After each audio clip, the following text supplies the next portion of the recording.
Mesdames et messieurs, bonjour, bienvenue dans ce flash d'information.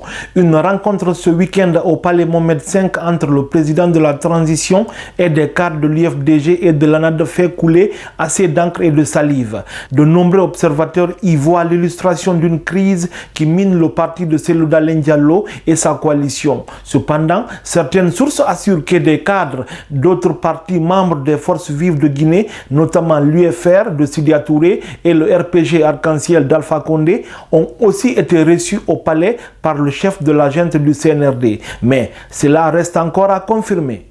À Mandiana, les prix des denrées de première nécessité continuent de flamber sur le marché en ce début du mois de Ramadan. En tout cas, les prix du poulet et du poisson viennent de connaître une nette augmentation. Désormais, il faut débourser 45 000 francs guinéens pour 1 kilo de ces deux denrées, au lieu de 40 000 francs il y a quelques jours.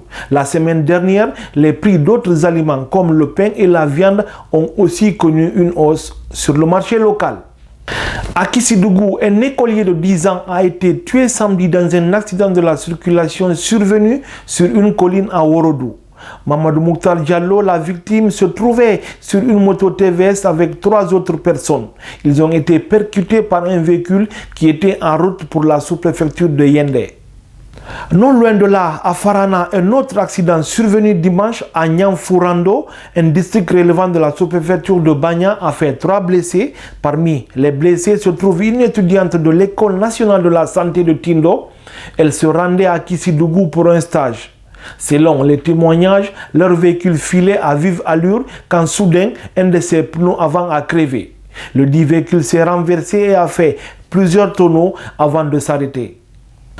Sur le continent, une mission de la CEDEAO a visité Guinée-Bissau entre le 21 et le 28 février pour aider à résoudre le conflit politique autour de la fixation d'une date pour la présidentielle.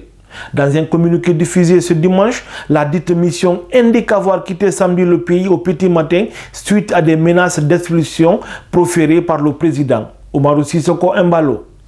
Dans le monde, la France et la Grande-Bretagne proposent une trêve d'1 mois en Ukraine, dans les airs, sur les mers et les infrastructures énergétiques. Paris et Londres travaillent sur un plan pour faire cesser les combats. Merci de suivre Guinée Matin TV. Restez connectés pour vous informer.